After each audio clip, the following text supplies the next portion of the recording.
Hey, when you think about your assets, what is the largest one single asset that you own? Most people are saying their home. But do you have a strategy to utilize that asset in retirement? Joe Anderson here, certified financial planner, president of Peer Financial Advisors. And I'm with the CPA extraordinaire, Big Al Clopine. Hello, Big Al. How you doing, Joe? Doing real good. We're going to talk about home equity. I like it. One of my favorite topics. Yeah. We are not experts. We're not mortgage brokers. We are financial planners. But when you look at an overall financial strategy, some people might need to use that home equity. And there's multiple strategies that you can use. Let's take a look at wealth by assets. We have retirement accounts of about 34%. Equity in your home is around 30%. So retirement accounts and equity are almost the same. Of course, you have stocks, bonds, mutual funds, cash, and things like that that round out the rest. But when you're looking at a retirement strategy, most people aren't even thinking about equity in their home, or it's their last resort. Let's figure out a strategy on how to combine all of these to have a secure retirement. That's today's Financial Focus. All right, let's take a look at wealth.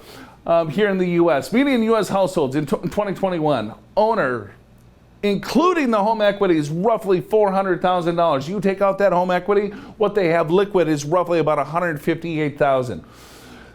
$240,000 on average is the home equity that could be just sitting inside the house. Some people may need to start utilizing this, and there's some strategies on how to do it the most effectively. Let's bring in Big Al to show us the way.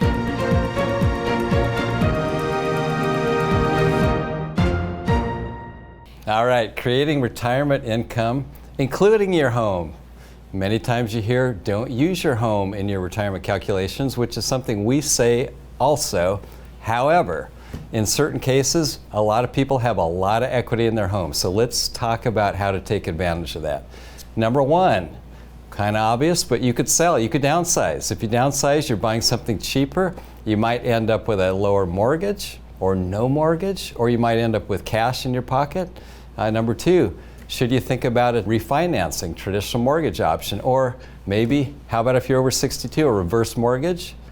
Pros and cons on that, we'll dive into that. And then how about some creative alternatives? So Joe, I can hardly wait to dive into this. I love real estate. So you look though, I mean, someone's primary residence is one of their largest assets. And if they have lived in that house for a very long time, they have built up equity within the overall home. So there's different options that you can utilize if you want to tap into that equity. So let's start here. All right, a lot of you own homes. 45 to 54, 71% of the people in that population own a home. 55 to 64, 75, 65 plus, almost 80% of these individuals have this asset of a primary residence. So is this the last resort? Not necessarily. If you have the appropriate strategy and understand the pros and cons of each of your financial moves, I think that's with everything. If you buy a stock, a bond, right, there's pros and cons there. If you tap into the equity, there's pros and cons here. If you understand the risk that you're taking before you get into the strategy and draw it out, I think you can come up with a better solution. So let's talk about downsizing. It's not just dollars and cents. Why would you want to downsize in the first place? Well, first of all, kids are grown. Maybe you don't need as big a home, so that would be number one. Maybe you don't want the stairs anymore. Maybe you got a 2-story or 3-story. You want a single-story home. As you get older, a little bit tougher to get up and down the stairs. Maybe you want to move closer to family members. Or another one is you don't necessarily want to keep care of a yard, right? And all the stuff that goes along with it. Maybe you want a condo so you don't have to worry about any of that. A lot of reasons to consider downsizing, but the financial reasons can be pretty helpful. What if you got a mortgage and you downsize to a cheaper home and you can eliminate that mortgage? You don't have a mortgage anymore. How helpful would that be in terms of your retirement income planning? Or maybe you reduce expenses, right? Maybe you've got high property taxes or high maintenance fees or whatever. Maybe you get into a smaller home and those decrease. And potentially, if you downsize, maybe you end up with some additional cash that you can invest for retirement savings. So all around, it could help you with your retirement income strategy. Looking at expenses of a home, 1% of the market values annual expenses for just upkeep, maintenance of a home. Have you ever heard of that before? That could be something like that. So if you, let's say you have $1 million home, I mean, that's a pretty big check that you're writing each just for the maintenance and everything else that goes on just by the upkeep of that house. Right, and that's probably just keeping the home up. What about new couch, new drapes, new this, new that? New siding. It adds up. Paint. Right? All right. Now you sell the home. What is that going to do in regards to taxes? Well, there's this 121 tax exclusion for your primary residence. If you're single, you can exclude $250,000 off of that growth of the house, $500,000 if you're married. How do you qualify? You have to live in the primary residence 2 out of the last 5 years. If you lived in it 5 years ago for a year and then you rented it for 3 and you move back in, you can reestablish it as your residence as long as you have 2 out of the last 5 years. And of course, you have to own it 2 out of 5 years as well. How about if I am single and then I get married? How long do I have to be married to take advantage of the full $500,000? It's more on ownership and occupancy. So let's say your future spouse is living with you beforehand, so that counts as occupancy, but they'd also have to own it 2 out of 5 years. So it's not so much if you're married, it's 2 out of the 5 years if both of you qualify. Maybe you've only been married 6 months, you could still get the full $500,000. If you need more help with this, you know where to go, yourmoneyyourwealth.com. Click on that special offer. It's our retirement readiness guide. We're looking at all sorts of different strategies to get you ready for retirement. Go to yourmoneyyourwealth.com. Click on the special offer. It's our free gift to you. We got to take a short break. We got a lot more to go. We're talking strategies in regards to your overall home. Do you know right now how likely you are to run out of money in retirement? There's an easy way to find out. It's also free. Go to easyretirement.com. Hey, welcome back. Show's called Your Money, Your Wealth. That's Big Al. I'm Joe Anderson. We're talking strategies in regards to your overall home. Go to yourmoneyyourwealth.com. Click on that retirement readiness guide. You can download it right there for free on your computer. Yourmoneyyourwealth.com. Click on that special offer. Hey, let's see how you did on the true-false question. Refinancing and taking a home equity loan are the same thing. True or false? Well, that's clearly false, right? Refinancing, you've got a home mortgage already, and you refinance it. You get a new mortgage to pay off the old mortgage. Why do you do that? Maybe you get a lower interest rate, or maybe you want to take some cash out. That would be reasons to refinance. A home equity loan is a loan that sits on top of your current loan. You get a home equity loan, you still have that original loan. Now you got the home equity loan. Generally, to get additional cash out, that would be the reason why you'd want to do that. In general, home equity loans are variable interest rates. In terms of regular loans and refinance loans, they can be fixed or variable. Yeah, now we're getting into some dicey territory, Big Al, because I think a lot of people, as they transition into retirement, want to be debt-free. I do not want a mortgage over my head. I do not want any payments. If things go bad, I know that I have my house and we can sell it and downsize as a last resort. However, for some of you, if you're thinking about it, just understand the terms to make sure that you get the risks and the return that you're looking at. So home equity line, as what Al says, is just fixed. Home equity line of credit, so that could be a revolving credit that could be there as a safety valve. So you want to make sure that you open this while you're still working before you retire, right? Because if I'm retired and I don't have any income, then I might not qualify for a home equity line. And back in the credit crisis, they also closed some of these credit lines as well. They did. In fact, in 2007, 8, 9, that was my emergency cash fund, was a home equity loan. And then I realized it didn't work because it got shut down. And then a cash out refinance. So some people do this, take the money out and then refinance the house, and then you have some liquidity. So all these options today are probably not all that great just because of where interest rates are. But if interest rates go down, which they will, they fluctuate, they go up and down. For some people, it might be just a full refinance. Let's say you have 15 years left and you're 65 years old. So that mortgage is going to be with you for the next 15 years. So some strategies, you might want to refinance just to get that payment as low as possible versus throwing a lot more liquid cash on that mortgage. Because what we see is that people take their liquid monies and they throw it at the mortgage and try to pay that thing off. They have a paid off home, but guess what? They have no liquidity. They have no other assets to create income. Yeah, Joe, another thing I've seen is sometimes people will refinance as they retire, right before they retire, to get cash out, because maybe a couple years from then they start Social Security, or they get some sort of pension. Maybe the pension starts, or maybe the required minimum distribution starts and they've got a lot more money to pay this thing off. So it just depends. Yep.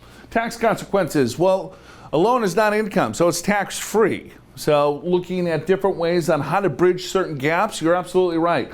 This could be ideal for some people, and it could be a complete disaster for others. When you start playing with debt and leverage, it gets very risky. So you want to make sure that you've got time and cash flow, or you understand the risks if you're doing any type of cash out refinance, refinancing at a higher rate, all sorts of different things.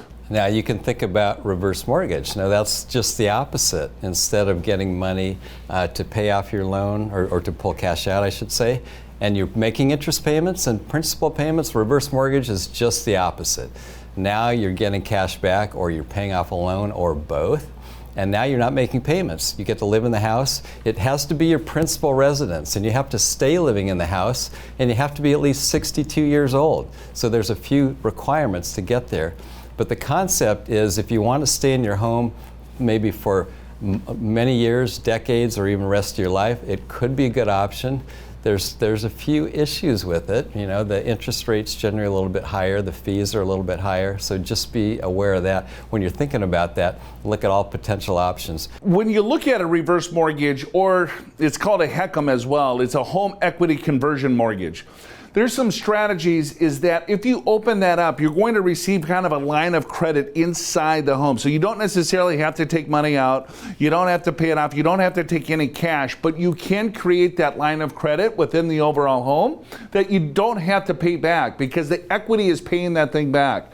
Again, there's pros and cons. The fees could be potentially higher interest rates, right? People think they might get thrown out of their home. Sure, if you don't pay your property taxes, and there's all sorts of different rules and regulations here. It's just an option that people might want to consider as they continue to age through retirement, and if their safety valve or their cash or liquid assets start drawn down. Right, and thinking about how much you can actually get is completely different rules than a regular mortgage.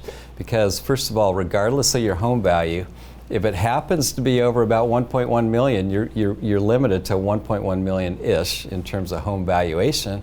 And then how much you get is dependent upon the interest rates and your age. Generally, Joe, you hardly ever see anyone get more than 50% loan to value from their value. So basically how it works is that, all right, I own the home, and then I'm going to pledge my house to the lender, the bank. And then the bank's going to pay me cash.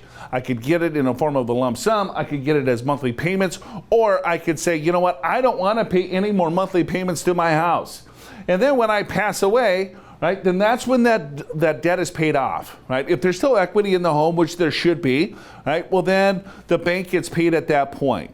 So the bank gets paid at the end, right, and you get paid from that equity up front. So it's just another way to think about a strategy to help you with cash flow, potentially, give you some cash in hand. And I think it's important to say the general rule, as long as you qualify and got the counseling, got the loan, is if you pass away and there's not equity, then the bank loses, right? And that's partly why the bank only gives you a certain amount up front, is they want to have plenty of cushion, right? So it's not like your heirs are going to have to pay off this debt.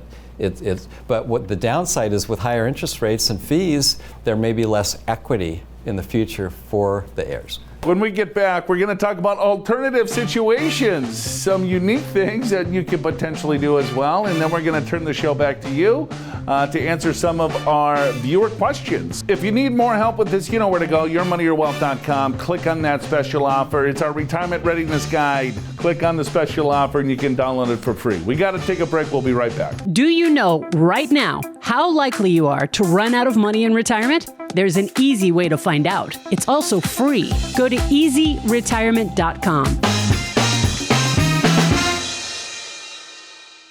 Hey, welcome back to the show. Show's called Your Money, Your Wealth. Joe Anderson here. I'm a certified financial planner with Big Al Clopine. He's a CPA. We're talking strategies in regards to your overall home. Go to our website, yourmoneyyourwealth.com. Click on that special offer. It's our retirement readiness guide. Retirement readiness guide. Are you ready for retirement? Yourmoneyyourwealth.com. Click on that special offer. Now, let's see how you did on that true-false question. Retirees 62 years old and older can take a reverse mortgage without going through counseling. True or false?